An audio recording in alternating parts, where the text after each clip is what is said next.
Desde os anos 80, a Nintendo travou batalhas épicas contra as rivais Sega e Sony. Cada geração de consoles trouxe muitas tretas e lições que moldaram o Nintendo Switch, um híbrido revolucionário. Eu sou o Fauna do Story Games e hoje a gente vai explorar como derrotas, vitórias e estratégias do passado definiram o sucesso do Nintendo Switch.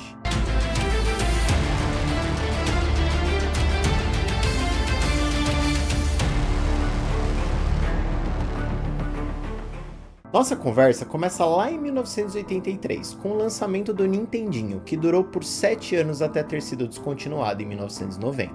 O console foi um sucesso, vendendo quase 62 milhões de unidades e consolidando a Nintendo como líder de mercado absoluta, especialmente nos Estados Unidos e no Japão, onde detinha uma fatia de 70% do mercado em 1987. Olha que loucura. Não chega a ser um monopólio, tá? Mas é quase isso. Toda essa vantagem deu à Nintendo o privilégio de reposicionar o videogame como um sistema de entretenimento após a crise dos videogames de 1983, o que evitou associarem a marca ao fracasso do Atari 2600. Importante dizer que um dos maiores trunfos da Nintendo foi o bundle com o jogo Super Mario Bros., que sozinho vendeu 40 milhões de cópias e foi decisivo para manter a Nintendo na liderança das vendas. Outro trunfo comercial conseguido pela empresa foi a imposição de contratos restritivos a empresas terceiras, limitando o lançamento de concorrentes a 5 jogos por ano no Nintendinho e exigindo exclusividade por 2 anos. Dessa forma, a Nintendo não só fez sucesso com o Nintendinho, como também estrangulou a concorrência e garantiu títulos icônicos como The Legend of Zelda e Metroid. E a concorrência? Bom, a concorrência surgiu com o Master System em 1986, que durou 10 anos até ser descontinuado em 1996. O console vendeu 13 milhões de unidades no mundo, apenas 20% do Nintendinho, vendendo apenas 2 milhões de unidades nos Estados Unidos devido à falha de marketing e 8 milhões de unidades aqui no Brasil, em parceria com a Tectoy. Importante dizer que apesar de ter flopado em relação ao Nintendinho, o Master System contava com um processador muito melhor e o som FM no modelo japonês. Olhando para trás, a gente vê que jogos como Alex Kidd em Miracle World e Phantasy Star mostravam gráficos bem superiores, mas isso não foi suficiente para salvar o console em uma época de guerra de consoles, onde os jogos exclusivos eram essenciais para determinar a compra de um videogame.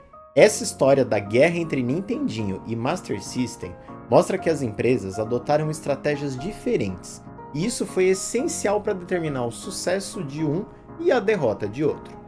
Enquanto a Nintendo revolucionou o gênero de plataforma com o Super Mario lá em 1985 e o Zelda de 1986 popularizou RPGs de ação, a Nintendo investiu cerca de 20 milhões de dólares ao ano em marketing, enquanto a Sega investia apenas 8 milhões.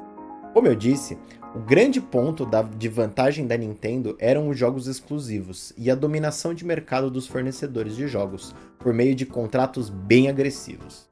Claro, nos anos 90, o Sonic veio para tirar o posto do rei do Mario, mas a Sega falhou em emplacar Alex Kidd como mascote oficial da empresa nos anos 80, deixando o campo livre para a Nintendo dominar o mundo com o encanador mais carismático de todos os tempos. A Sega até conseguiu um belo êxito no Brasil, tá? Por meio da parceria com a Tectoy, chegando a lançar periféricos exclusivos como o Telejogo e a edição especial Master System Compact. Além disso, alguns jogos foram localizados para o português, incluindo o famoso Street Fighter 2, muitos anos depois, lá em 1997. Vale dizer, tá, que a parceria com a Tectoy foi essencial, porque o Brasil vivia um período de políticas de reserva de mercado entre os anos de 1984 e 1992, o que limitava muito as importações e obrigou a parceria com a Tectoy para a fabricação nacional. Clube Amigos da Tectoy, onde você compra o brinquedo do coração. Faça seu sonho realizar. Agora você pode encomendar brinquedos da Tectoy e pagar em até 12 meses sem juros. Planeje já o seu presente de aniversário ou de Natal. Passe numa loja de brinquedos autorizada e entre para o Clube Amigos da Tectoy. Em 2012, o Master System da Tectoy vendeu 150 mil unidades por aqui, o que demonstra uma relevância significativa do console para o mercado nacional. Quem aí de vocês se lembra do Clube Sega? Tava dormindo de bobeira babando, quando um porco espinho me acordou berrando. Aí, seu panaca, promoção Sega Special é legal paga. Entrei na loja louco procurando selo. Cada susto horrível de oriçar os pelos. Achei o selo! Sonic 2, Mortal Kombat e outros que eu queria para Mega Master Game Gear.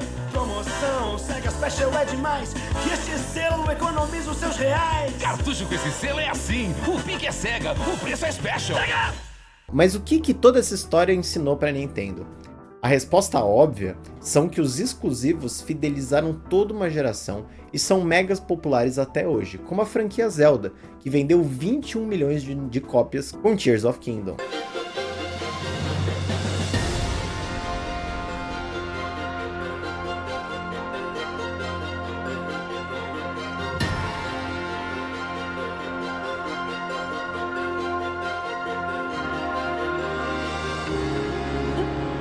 A resposta menos óbvia é a localização e a adaptação de preços, o que podemos ver claramente com o Nintendo Switch aqui no Brasil.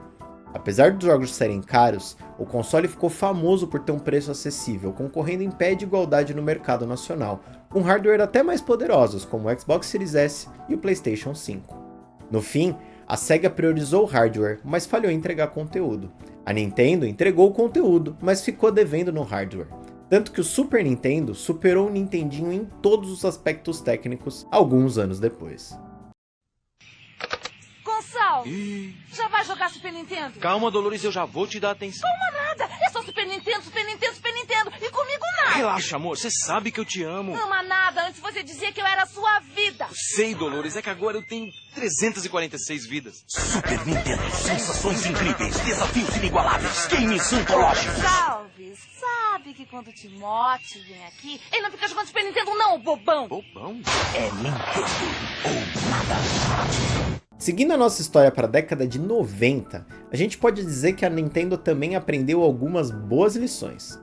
A empresa japonesa entrou com tudo no mercado, surfando na onda de sucesso do Nintendinho e vendendo quase 50 milhões de unidades do Super Nintendo, que começou a ser produzido em 1990 e foi descontinuado só lá em 2003. O console manteve a Nintendo como líder de mercado do Japão e na Europa no início dos anos 90, mas perdeu algum terreno para o Sega Genesis lá nos Estados Unidos. Tá? Essa perda de terreno se deve ao fato de que o Sega Genesis lançou 2 anos antes, em 1988, com uma campanha de marketing bem agressiva nos Estados Unidos, deixando o console da Nintendo para trás pela vantagem de ter chegado antes ao mercado. Claro, o Super Nintendo tinha gráficos mais bonitos, mas o Genesis era mais rápido e teve uma campanha de marketing bem mais eficiente do que o seu antecessor, o Master System. Ainda assim, as franquias exclusivas da Nintendo seguraram muito bem a empresa com títulos como The Legend of Zelda Link to the Past e Super Mario World, que vendeu 20 milhões de cópias. Aqui no Brasil, a parceria entre Sega e Tectoy continuava rendendo muitos frutos, e o Sega Genesis chegou a ter 75% de fatia do mercado, com jogos muito celebrados como Sonic 3 e Mortal Kombat. Foi então, em 1994, que o PlayStation 1 chegou com tudo e tomou conta do mercado, vendendo impressionantes 100 milhões de unidades, mais que o dobro do Super Nintendo.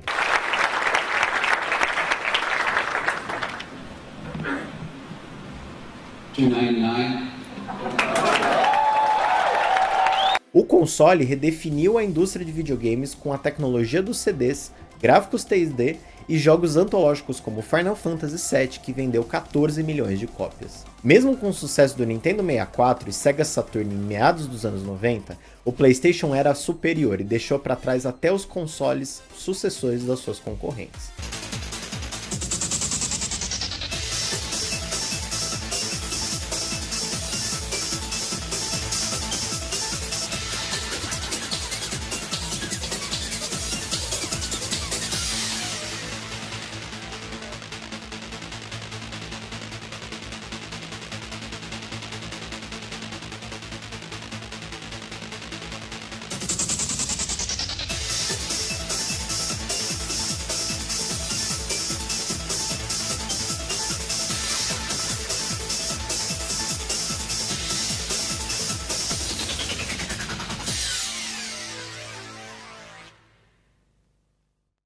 Mas como esquecer das icônicas propagandas que incentivavam a guerra de consoles da época? Hey, Hey, plumber boy, mustache man, your worst nightmare has arrived. Pack up your stuff. I got a little surprise for you here. Check it out. What do you think about that? We got real time, 3D, lush organic environments. How's that make you feel, buddy? Feel a little like your days are numbered? I'm gonna have to ask you to leave. You're hurting my elbow. Campanhas de marketing como Genesis Does What Nintendo Don't e Blast Processing ridicularizavam a lentidão do Super Nintendo. 16-bit arcade graphics. 16-bit sports action.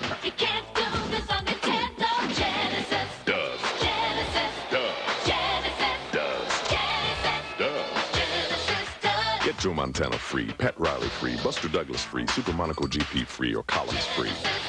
What Nintendo don't. Buy a 16-bit Genesis system between now and October 31st and get an extra game. Comerciais comparavam o Genesis a um carro de testes de corrida e o Super NES a uma van lerda. O Genesis também apostou no público adulto para o seu marketing, mantendo o sangue de Mortal Kombat, o que resultou em 3 vezes mais vendas em relação ao Super Nintendo. Já a Nintendo adotava a família e o público casual como prioridade, adotando políticas rígidas de censura, como por exemplo, retirar as suásticas no Wolfenstein 3D e focar em jogos como Donkey Kong Country, que vendeu 9 milhões de cópias. Em compensação, as políticas de mercado da empresa não eram nada familiares. A empresa exigia exclusividade de desenvolvedoras como Rare e Squaresoft, mas perdeu o apoio após ações antitrust nos Estados Unidos. A Sony focou seu marketing no poder de hardware e inovação do PlayStation. Como o console era muito poderoso em relação aos concorrentes, a Sony investiu no público adulto com jogos considerados AAA para a época, como Final Fantasy e Metal Gear Solid, que tinham cutscenes cinematográficas e trilhas orquestrais com altíssima qualidade de som. Mas seu grande matador argumento era o preço, $100 mais barato que o seu concorrente Sega Saturn. Assim como nos anos 80, os anos 90 também foram cheios de lições para a Nintendo, que acabaram refletindo no Switch. A Nintendo aprendeu que um console deve abraçar todos os públicos, o familiar, o casual, o nostálgico e o hardcore. No Switch, Animal Crossing vendeu mais de 45 milhões de cópias, e Mario Kart 8 vendeu mais de 60 milhões para o público casual. Ao mesmo tempo, Metroid Prime e The Legend of Zelda viraram franquias eternas da Nintendo e focam nos fãs mais tradicionais, hardcore e amantes de RPGs e FPS. Outra lição aprendida pela Nintendo é que o caminho certo talvez não fosse competir com o hardware em ter o console mais poderoso e com melhores gráficos. O PlayStation 1 $100 mais barato meio que traumatizou a Nintendo nesse aspecto, e desde então a empresa faz questão de se separar da briga de consoles por gráficos promovida por Sony e Xbox.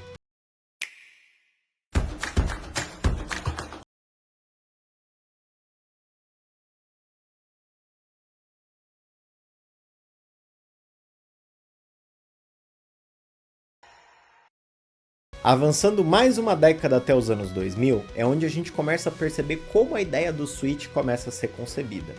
O GameCube era um videogame bem da hora e tinha até bons gráficos, mas a gente até esquece da existência dele quando a gente para pensar que ele concorreu com o PlayStation 2. O Play 2 é o videogame mais vendido da história, e seu efeito na concorrência foi totalmente destruidor. O Xbox conseguiu sobreviver, mas graças ao total subsídio da Microsoft, que viu potencial no console e investiu para a próxima geração. Eis que surge uma das gerações de consoles mais memoráveis de todos os tempos, a geração Wii, 360 e Play 3. Foi uma geração curiosa, porque muitos consoles das 3 marcas foram vendidos. O Xbox 360 vendeu 84 milhões de unidades, o Play 3 87 milhões e o Nintendo Wii mais de 100 milhões de unidades. Até então, claro que muita gente jogou o Play 2, mas foi a primeira vez que todas as marcas venderam muito, e isso mostrou que os jogadores estavam animados e dispostos a abraçar diversas propostas de console. O que justificou a vitória da Nintendo nessa geração foi mais uma vez ser desgarrada da guerra de hardwares e gráficos promovidas por Xbox e PlayStation. O Wii adotou uma tecnologia totalmente inovadora com seus controles de movimento, design acessível e novas formas de jogar jogos de esporte, dança, tiro e aventura. Como? Em pé, né, gente? Pela primeira vez os gamers eram obrigados a jogar em pé, o que rendeu excelentes memórias para grupos de amigos e famílias. O Nintendo Wii ele virou um fenômeno histórico e social, sendo muito popular até mesmo entre idosos, famílias e não jogadores, algo não visto até então na indústria dos games. O console foi parar até em hospitais e asilos para a prática de fisioterapia, para vocês terem uma ideia. Claro, o Nintendo Wii não ficou imune às críticas. Por conta do seu hardware fraco, muitos criticavam jogos como Zelda Skyward Sword, que veio com gráficos muito simplórios. Mas no fim, isso pouco importou, tá? Porque a Nintendo também fechou grandes parcerias com empresas terceiras como a Ubisoft, que desenvolveu o famosíssimo Just Dance, e a EA, que produziu o Wii Fit, febre dos exercícios em casa. Enquanto isso, a Microsoft e a Sony começavam a desenvolver seus ecossistemas próprios, focando na qualidade e poder de hardware. A Sony produziu os incríveis The Last of Us e Uncharted, marcos de lindos gráficos e ação desenfreada e de altíssima qualidade. A Microsoft vendeu mais de 14 milhões de cópias de Halo 3 e fez uma incrível integração com o multiplayer online, definindo o Xbox como a casa dos jogos competitivos online. Ambos investiram em seus serviços de assinatura que entregavam jogos grátis no final de todo mês.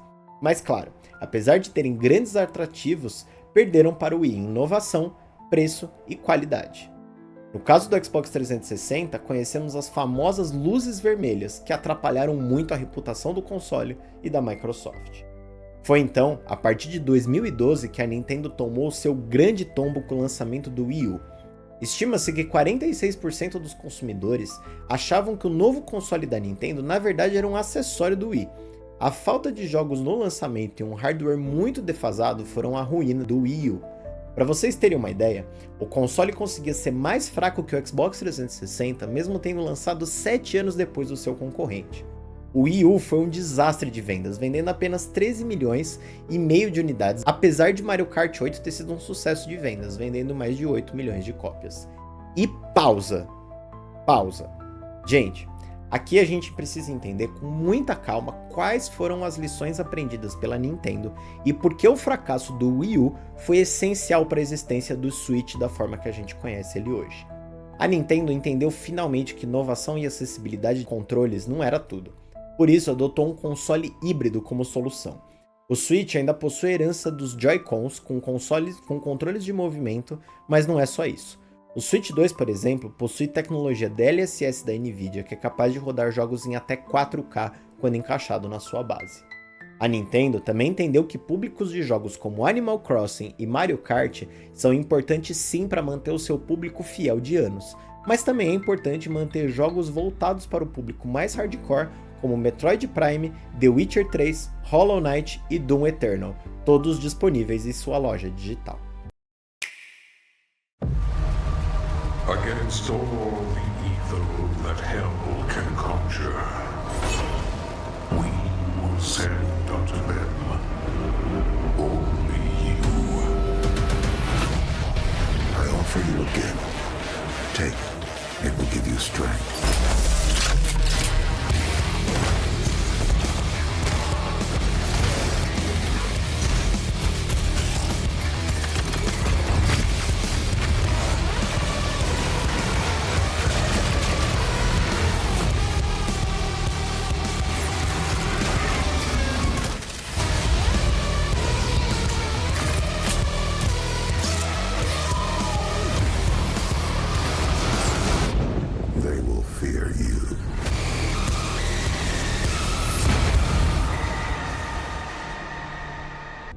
Mas no fim, o que as lições aprendidas tanto com o Switch 1 quanto com a atual geração de consoles influenciou ou influenciará o Switch 2? Bom, o Switch vendeu 150 milhões de unidades desde seu lançamento em 2017.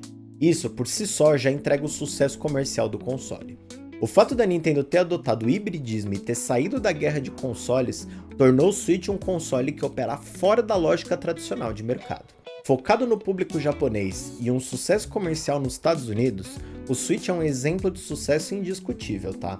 Seu catálogo com o nostálgico Super Mario Odyssey e as novidades Silk Song e até Cyberpunk 2077 tornam um console disponível e acessível a todos os gostos. Gostos, tá? Não públicos, porque para atingir todos os públicos precisa ter um preço acessível, né? Mas isso é história para outro vídeo. Mas até do Steam Deck, o Nintendo Switch 2 bebeu da fonte, tá? Claro que a estratégia é ser casual, mas o Switch 2 ele vem como uma forma de versão Pro do Switch 1. Sua capacidade de atingir resoluções 4K acoplado na base, utilização de tecnologia DLSS e uma tela OLED estendida mostram um maior compromisso da Nintendo com hardware de qualidade, que não necessariamente é poderoso, mas cumpre a função de rodar mais jogos. Precisamos esperar para ver, é claro, mas talvez o Switch 2 terá a biblioteca de jogos mais vasta da história da Nintendo. Talvez a palavra certa aqui seja otimização e não poder. É de se impressionar, por exemplo, que o jogo Hades roda 60 FPS no Switch Lite. Claro, o custo é a resolução de apenas 240p, mas Hades é um jogo que requer rapidez e fluidez, bem como possui gráficos simples. Então, o pequeno console cumpre totalmente sua função, e isso que importa. Porém, a gente ainda não pode fechar os olhos para o fato de que o Steam Deck, ainda que seja um console híbrido mais caro que o Switch, possui total capacidade de retrocompatibilidade e emulação, possuindo uma biblioteca quase infinita, o que pode ser uma pedra no sapato da Nintendo a longo prazo. Hello, my name is Adam Badowski from CD Projekt Red. We are delighted to bring the immersive world of the dark future to Nintendo players for the first time. Cyberpunk 2077 is an open-world action-adventure RPG set in Night City. Thanks to the power and new features of Nintendo Switch 2, you can transport yourself to the City of Dreams at home or on the go. Get ready to meet incredible characters and discover amazing stories when Cyberpunk 2077 Ultimate Edition comes to Nintendo Switch 2 in 2025. O Switch é um produto das guerras de console do passado, não tem como negar isso. O Game Boy ensinou a portabilidade ao Nintendo Switch. O público casual e fiel familiar do Nintendo Wii ensinou ao Switch que ele pode ser um console de todos. E o tropeço do Nintendo Wii U ensinou o Switch que, apesar de possíveis erros que possam ser cometidos, aprender com erros e inovar é a verdadeira estratégia vencedora da indústria dos games. Mas e aí? Vocês acham que o Switch 2 vai superar o Play 2 como o console mais vendido da história? Então comenta aí pra mim. E sobre os preços do Nintendo Switch 1 e 2? Gente, eu entendo que esse assunto é muito complexo e ele precisa de um vídeo dedicado só a ele. Seria muito injusto eu trazer essa discussão tão complexa depois de falar aqui por tanto tempo.